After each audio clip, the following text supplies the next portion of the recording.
ज्ञान अंदर है भी तुम्हारे, लेकिन कामना आ गया पर्दा तो ज्ञान ढक गया। ज्ञान को ढकने वाली पहले पहले तुम्हारा काम है। जिसके अंदर काम है उसके अंदर राम है ही नहीं, उसके अंदर ज्ञान है ही नहीं। यहाँ रहेगा काम, यहाँ रहेगा राम मानी ज्ञान। जहाँ काम न है तो आत्मा ढक गई, आत्मा का ज्ञान उसको लगेगा ही नहीं।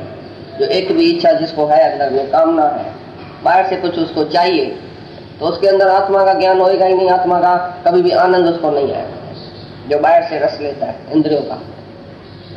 तो बोलता है इसी तरह से काम तुम्हारा ढका हुआ है, जो तुमको भी पता नहीं लगेगा कि मेरे अंदर ये इच्छा थी जो मैं पाप कर्म कराती थी। ये तो ज्ञानी जाके दीप अंदर देखता है तो बराबर ये इच्छा ही है जो मैं पाप कराती थी। बाकी अज्ञानी चाहे वो कुछ पता ही नहीं है, वो पाप में प्रवृत्त होता रहता है, होता है। भाई ऐसा तो होएगा, मैं जरूर, मैं क्या करूं, मैं तो नहीं चाहता हूं, तो भी भगवान शायद मेरे से करा। फलाना दोस्त आया मेरे को लेके गया जुआ में, फलाना ऐसा आया मेरे को ऐसा घसीट के लेके गया, मेरा मर्द मेरे को गिराता है, मेरे फलाने ने मेरे को गिराया। ये सब बहाना देगा, लेकिन है उसके अंदर अपनी कामना जो उसको गिराती है। अपनी कामना नहीं है तो सारी दुनिया एक तरफ और तुम दूसरे तरफ, तुम कभी नहीं गिर सकते। खजाने रूप माया धारण करके तुम्हारे सामने आएगी गिराने के लिए, परीक्षा लेने के लिए, पर तुम माया को माया, भगवान को भगवान करके देखो। तुम कभी कभी माया को भगवान करके देखेंगे। ये तो मेरा मर्द नहीं है तो पति परमात्मा है, ये मेरा बेटा नहीं है तो भगवान है, मैं तो भगवान से प्यार करता हूं। अरे भगवान कोई होता है क्या? भगवान से तुम्हारा प्यार कैसे है? तुमने अपने को भगवान जाना है? जो बाहर वाले भगवान से तुम्हारा प्यार हुआ? बाहर वाला भगवान को शरीर समझ के तुम किसको प्यार करेगा और उसी में फंस जाएगा, पीछे बोलेगा ये भगवान है। भाई मैं तो उसको भगवान समझता हूँ, मैंने अपनी स्त्री को भगवान समझता हूँ, अपने बेटे को भगवान समझता हूँ, तभी प्यार करता हूँ। ये सब अपने को बहाना दे के गिरता रहता है। तो बोलता है ऐसी कामना छिपी हुई है जो किसी को भी खबर भी नहीं पड़ती है। तो मेरे को ये कामना ही है जो मेरी कामना मेरे को गिराती है, दूसरा कोई गिराने वाला दुनिया में नहीं। तो छिपी हुई कामना को गुरु आके दिखाता है, ये तुम्हारी इधर ये कामना है, ये तुमको पाप में प्रवृत्त करती है। इस अग्नि सदृश न पूर्ण होने वाले काम रूप ज्ञानियों के नित्य वैरी से ज्ञान ढका हुआ है भी इसके वास स्थान कहे जाते हैं। और ये काम इन मन, बुद्धि और इंद्रियों द्वारा ही ज्ञान को आच्छादित करके इस जीवात्मा को मोहित करता है। ये तीन ही वास स्थान है जहाँ काम रहता है, इच्छा रहती है, मन में इच्छा रहती है, फिर बुद्धि विचलित हो जाती है, बुद्धि भी चंचल हो जाती है, मन भी चंचल हो जाता है, इंद्रियां भी चंचल हो जाती है। जिसके अंदर कामना है ना, वो इंद्रियां सारा टाइम चलाएगा, ऐसा करेगा, आंख से ऐसा देखेगा, मन स्थिर नहीं होगा। कामना उत्पन्न हुई, कामी पुरुष का मन सारा दिन इधर देखता रहेगा, बाहर सुनता रहेगा, बाहर देखता रहेगा, बाहर कान सुनता रहेगा, बाहर ही बाहर उसका मन जाएगा।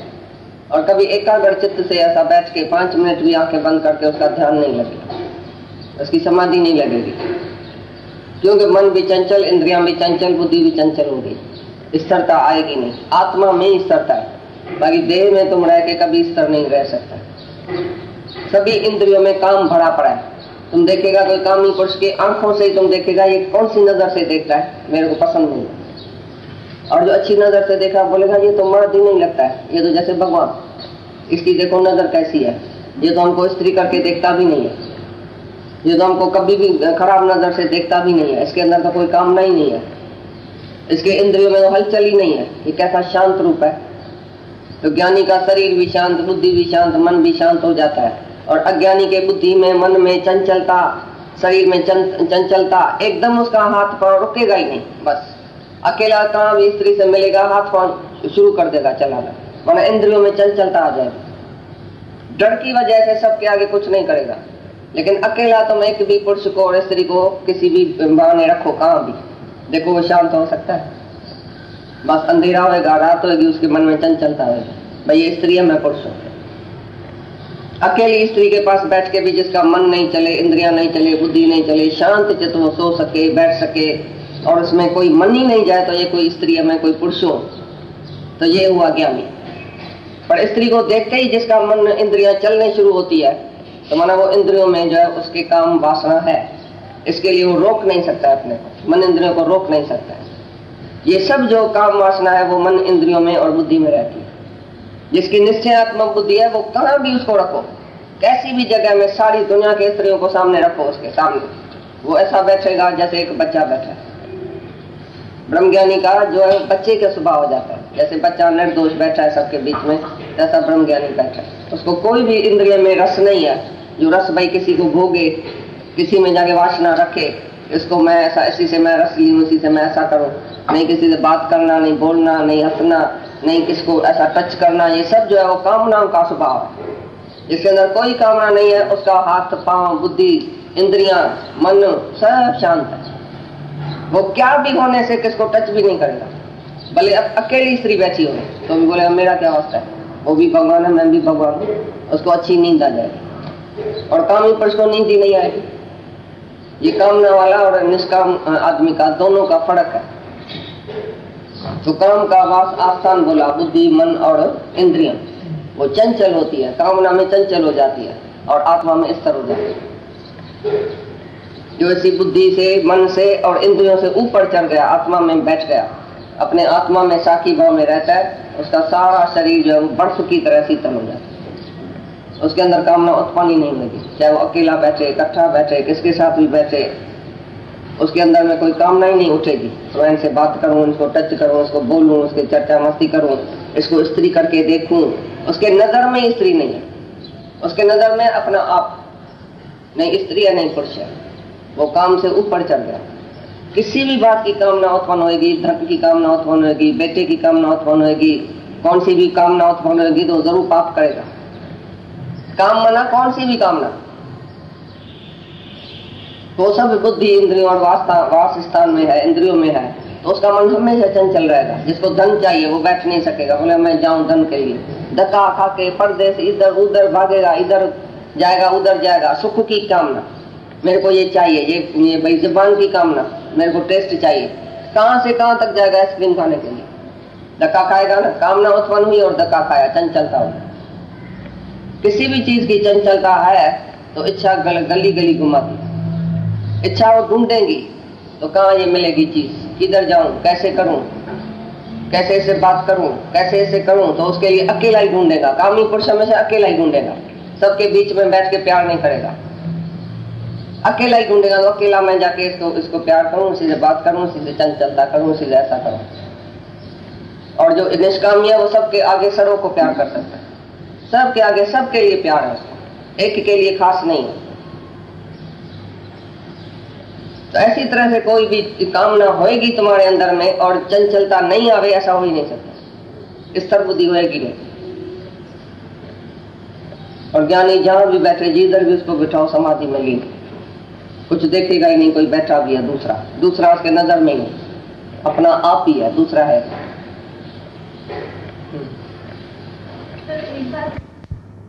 सुंदर का देख कुरूप को देखेगा तो बोले ये कैसा है, नफरत आएगी। ज्ञानी को नफरत आएगी क्या, तो ये कुरूप है, बोलता है ये भी मैं हूं, मैंने ही तो स्वरूप धारण किया है।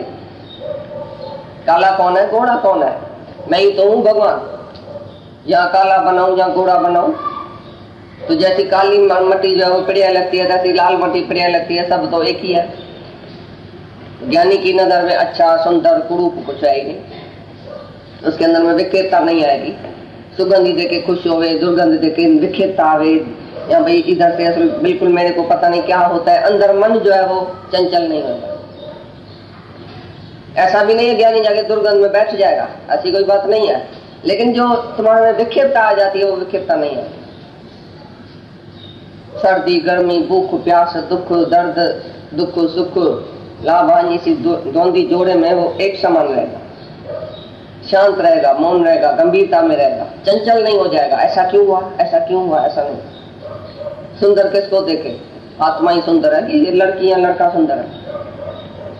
दुनिया में कोई भी सुंदर नहीं है, सुंदर है तो आत्मा ही सुंदर है, आत्मा की वजह से वो सुंदर लगता है। इसके लिए ज्ञानी की सीधी नजर है आत्मा में, अज्ञानी की सीधी नजर है शरीर में। सुंदर कोई बैठा भी है तो क्या हुआ, ऐसा तो फूल कहीं सुंदर है जो पट्ट में पड़ा है, लेकिन जिसके अंदर ज्ञान है, प्रेम है, श्रद्धा है, भक्ति है, वो अच्छा लगता है। कि खाली फैशनेबल औरत एक आके खड़ी हो जाए तो अच्छी लगेगी, कितना भी कोई फैशन करे, कितना भी सुंदर लगे, लेकिन अंदर प्यार नहीं है भगवान का, शुद्धता पवित्रता नहीं है तो अच्छा भी नहीं लगेगा। तो आंख से देखो तो अभी क्या देखेगा? सुंदर देखेगा कि आत्मा देखेगा? आत्मा ही सुंदर है कि कोई शरीर सुंदर है किसका? अभी सुंदर है, कल बूढ़ा हो जाएगा, कल बीमारी आ जाएगी, कलाश। तो ज्ञानी को पता है ये सुंदरता भी चंचल है, सुंदरता भी 2 दिन के लिए है। तो ये सुंदरता का बैर की तो कुछ नहीं है। तो सुंदरता के लिए वो आशिक नहीं होता है किसके ऊपर। लेकिन क्योंकि मैं आत्मा हूं, मैं ही, इसके लिए मैं सबके ऊपर जैसे प्यार करता हूं, सबको, सबके लिए प्यार है अंदर में, स्टेट है। ये आत्मा की हालत है कि सर्व के लिए प्यार है। ये कैसा भी बहरारी का आवे, गंदा आदमी आवे, अच्छा आदमी आवे, कैसा भी आवे, तो उसके लिए एक जैसा ही प्यार है। निर्बल होवे, बलवान होवे, राजा होवे, रंग होवे, गरीब होवे, शाहूकार होवे, सुंदर होवे, न सुंदर होवे, उसी से उसका वास्ता ही नहीं है ज्ञानी का। ज्ञानी का वास्ता ही आत्मा से, शरीर में वो कभी जाता ही नहीं है। तो ये सुंदर है कि न सुंदर है, सुंदरता के लिए वो नहीं प्यार करता है किसका। कितना भी कुरूप आ जाए लेकिन उसके अंदर भक्ति है, प्यार है, लगन है ज्ञान की, तो उसको बहुत प्यार करेगा, चाहे कितना भी सुंदर बैठा हो। तो इधर सच्चाई चाहिए, अंदर की सच्चाई जो है वो सुंदरता है।